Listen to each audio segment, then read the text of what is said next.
Nobody told me all these hostile faces would be faced. These angry-looking people. Oh man, this is going to be difficult. I don't think anyone's terribly hostile. I mean, there's this woman here that didn't know to wax her up. Oh, incidentally, I'd like all the women to sit in the front, and men can do whatever they like. All right, let's get serious. Let's get serious. All right, what is your question, sir? Hi, my name is Christos. I think you don't get enough credit for helping Star Wars become such a success with getting into a comic. I was wondering, what was the process of that? Did you talk to George Lucas or his people when you started the Star Wars comics back in the 70s? Did you talk to George Lucas about when you were doing these Star Wars comics back in the 70s? No, George Lucas, he had such faith in me, he said, Stan, go ahead and do whatever you want. Actually, I hadn't met George Lucas at that point. I met him later on.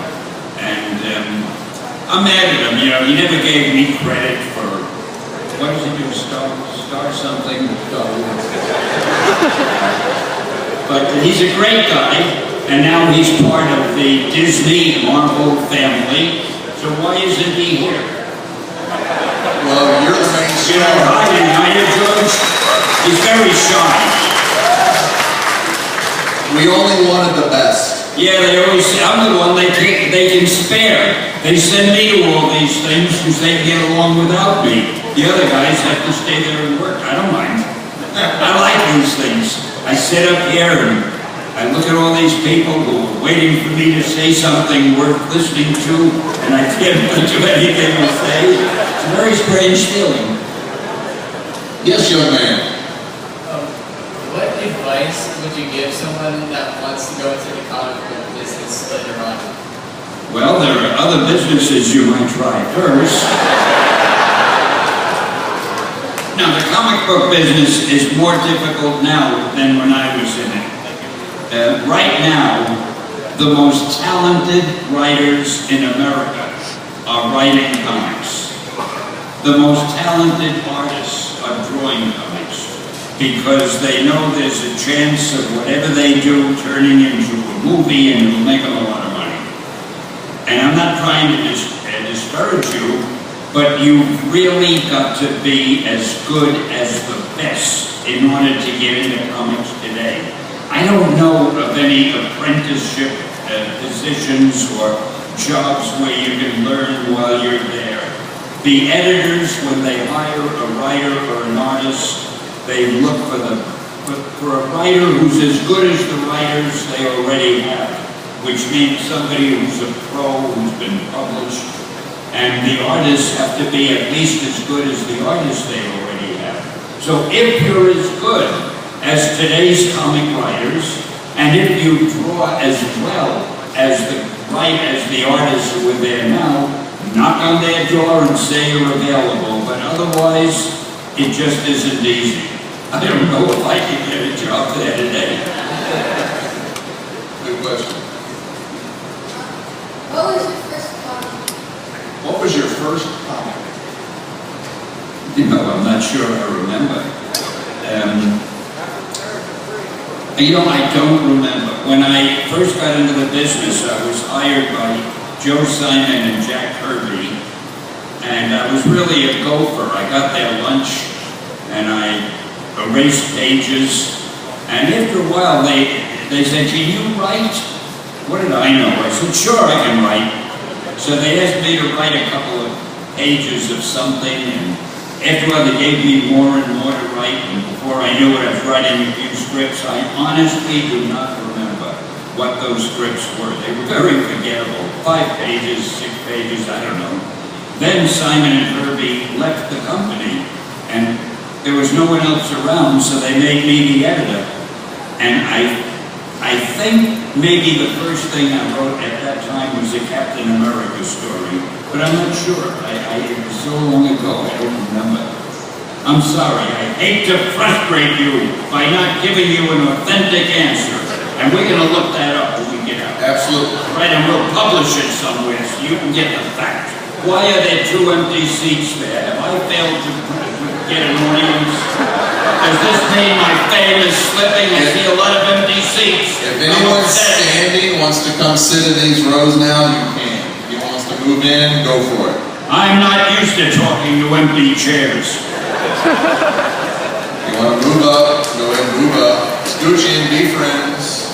And don't ask any hard questions either. It's been a tough day.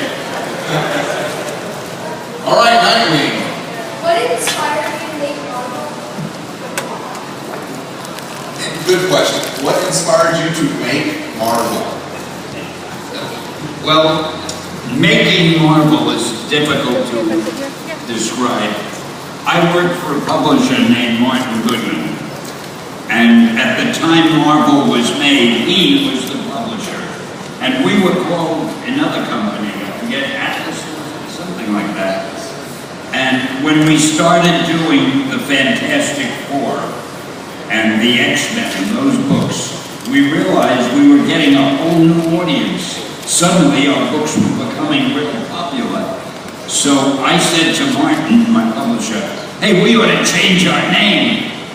And I forget what we were called before that, doesn't matter. So we changed our name. The first book that Martin had ever published was called Marvel Mystery Comics. So I said, Marvel's a good word, let's do that. So we changed our name to Marvel. Oh, we were called Atlas Comics before that. And we called ourselves the Marvel Group. And it's great, because I love advertising. And Marvel is a great word to use in advertisements. I came up with a lot of phrases like, make mine Marvel, and Marvel marches on, and welcome to the something of Marvel. I don't even remember. But you can use Marvel in so many ways, and I kept plugging the word until the readers probably got sick of it. But luckily they liked our stories, and lo, a legend was born. Very good. Very good.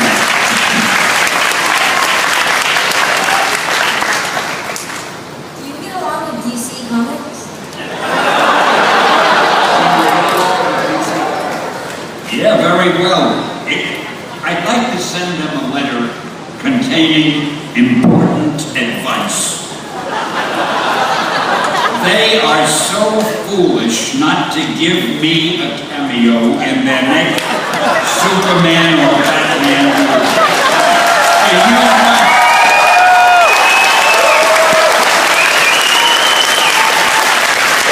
Do you know how that would bring in the audience? I don't believe it. I gotta go see for myself. But, you know, they never were that far-seeing. At this point in time, you've been in like every Marvel movie as a cameo. Do you have a cameo that you enjoy the most? Oh, I love them all. I think I did miss one or two movies, though.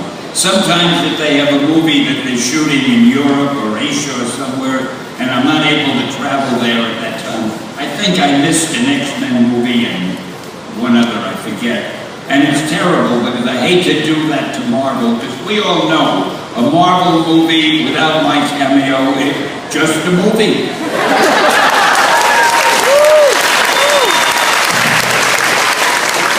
Boy, when people write this up, they're going to say, what a swell-headed son of a penis. I was just going to say what an honor it is to work with such a humble individual. Deep down, I'm very humble. It's obvious. Stan, before I ask my question, I just want to say that you're an inspiration and you make the world a better place.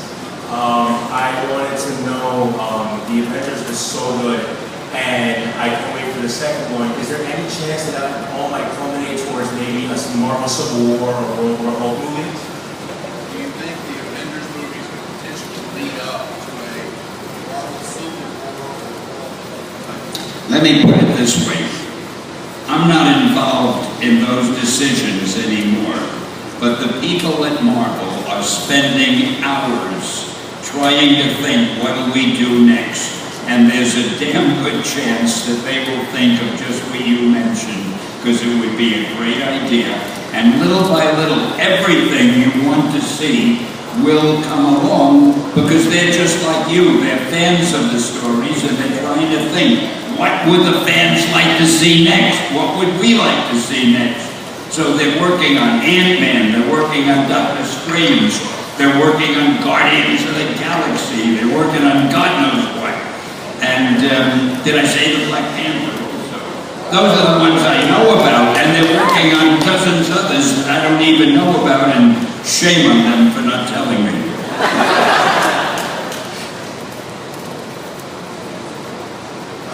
Hi, my name is Lorenzo, and my question is, why do you start doing cameos?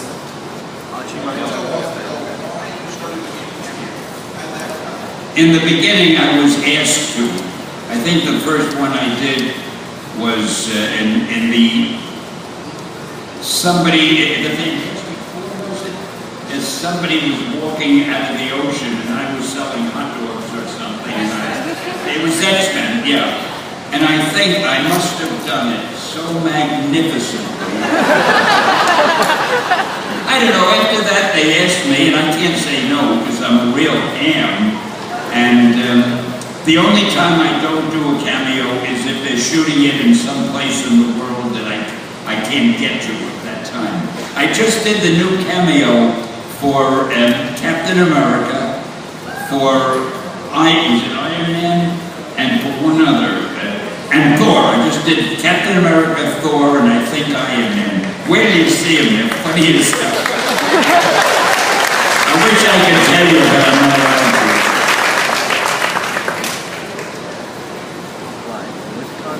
We all know comics was extremely innovative in the early 60s. One of the things that hooked me was the Merry Marvel Marching Society. The good old MMMS. Of which I was a member. Did you have any part in creating that club? Did I have any part in creating it? I created it! Shame. I decided we ought to have a club because the fans were so great. I wanted a way to reach out to them and talk to them and make them feel part of the Marvel Empire. And it was kind of a dumb name, but I loved it. The MMMS. The Merry Marvel Marching Society. We weren't marching anywhere, but it was a good word. It worked. I got involved. And what was the question? I forgot the question. I was just saying if you had anything to do with it, but it worked. I got involved. Oh, yes, so did I. I loved it. You know what we did? We used to send out no prizes. People were always writing and calling and telling me mistakes that were made in the comics. Because I'm going to admit something to you that you would never suspect. I often make mistakes.